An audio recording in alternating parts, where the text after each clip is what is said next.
Hello student, তোমরা যারা ক্যালকাটা ইউনিভার্সিটির আন্ডারে 6 সেমিস্টারের ছাত্রছাত্রী আছো এবং তোমাদের রাষ্ট্রবিজ্ঞান সাবজেক্টটা এমডিসি কোর্স অর্থাৎ পাস কোর্সে আছে, তোমাদের জন্য আজকের ক্লাসটা খুবই গুরুত্বপূর্ণ। আজকের ক্লাসে তোমাদের CC8 পেপার অর্থাৎ কম্পারেটিভ গভর্নমেন্ট অ্যান্ড পলিটিক্স এই পেপার থেকে একটি মোস্ট ইম্পর্টেন্ট 15 নম্বরের প্রশ্নের উত্তর নিয়ে আলোচনা করব। এবং তোমরা জানো, তোমরা যারা 6 সেমিস্টারের ছাত্রছাত্রী আছো, তোমাদের CC8 পেপার কমন পেপার প্রত্যেককেই পড়তে হবে। দেখো প্রশ্নটা কি আছে, প্রশ্নটা আছে তুলনামূলক রাজনীতির সংজ্ঞা দাও এবং এর প্রকৃতি ও পরিধি বা বিবর্তন আলোচনা করো।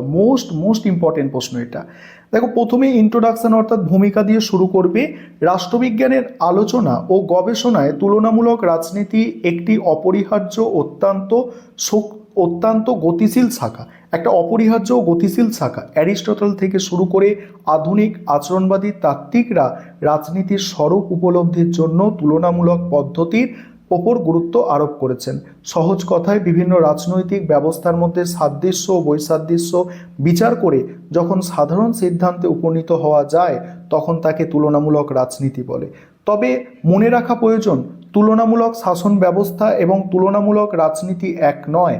আধুনিক রাষ্ট্রবিজ্ঞানে নিছক শাসন কাঠামোর তুলনার পরিবর্তে রাজনৈতিক আচরণ ও প্রক্রিয়ার তুলনার ওপর বেশি জোর দেওয়া হয়। তারপর তুলনামূলক রাজনীতির সংজ্ঞা, সেখানে কি লিখবে দেখো, তুলনামূলক রাজনীতির সংজ্ঞা দিতে গিয়ে রাষ্ট্রবিজ্ঞানীরা ভিন্ন ভিন্ন মত পোষণ করেছেন।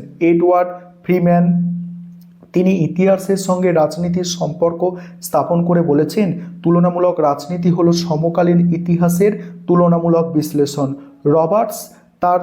রবার্টসের মতে বৃহত্তর ক্ষেত্রে রাজনৈতিক কার্যকলাপ, সংগঠন ও পদ্ধতির তুলনামূলক আলোচনাই হলো তুলনামূলক রাজনীতি। অ্যালমন্ড ও পাওয়েল তা বলছে, তারা আরও ব্যাপক অর্থে সংজ্ঞা দিয়েছেন। তুলনামূলক রাজনীতি হলো রাজনৈতিক ব্যবস্থার বিভিন্ন অংশের এবং সামগ্রিকভাবে বিশ্বের বিভিন্ন ব্যবস্থার তুলনামূলক পর্যালোচনা। ওপরের সংজ্ঞাগুলো বিশ্লেষণ করলে দেখা যায় তুলনামূলক রাজনীতি কেবল সরকারি কাঠামো আলোচনা নয়, বরং এটি এমন একটি প্রক্রিয়া যা রাজনৈতিক দল, চাপ সৃষ্টিকারী গোষ্ঠী, জনমত, রাজনৈতিক সংস্কৃতি এবং মানুষের রাজনৈতিক আচরণের বিজ্ঞানসম্মত বিশ্লেষণ করে। অর্থাৎ এখানে প্রতিষ্ঠান এর চেয়ে প্রক্রিয়া এর ওপর বেশি গুরুত্ব দেওয়া হয়। এবারে তুলনামূলক রাজনীতির প্রকৃতি, পরিধি ও বিবর্তন এই পোর্শনটা দেখে নাও। তার আগে একটা বিষয় তোমাদের বলবো, তোমাদের জন্য অনলাইন কোচিং ক্লাস শুরু হয়ে গিয়েছে। তোমরা যারা পেড ব্যাচে অ্যাডমিশন নিতে ইচ্ছুক আছো বা আমাদের থেকে স্টাডি মেটেরিয়াল পারচেস করতে চাইছো, অবশ্যই তোমরা স্ক্রিনে দেওয়া নম্বরে যোগাযোগ করতে পারো।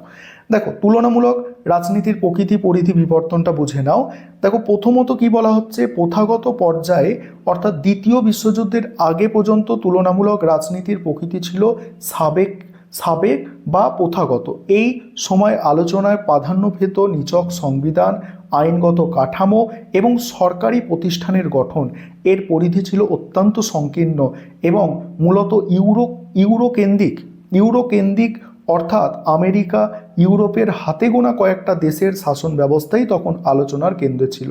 এশিয়া, আফ্রিকা বা লাতিন আমেরিকার উন্নয়নশীল দেশগুলোর রাজনৈতিক বাস্তবতা তখন উপেক্ষিত ছিল। এই পর্যায়ের আলোচনা ছিল বর্ণনামূলক এবং আদর্শনিষ্ঠ। সেখানে বাস্তব রাজনীতির চেয়ে কী হওয়া উচিত তার উপরে জোর দেওয়া হতো। দ্বিতীয় হচ্ছে আধুনিক বা আচরণবাদী পর্যায়।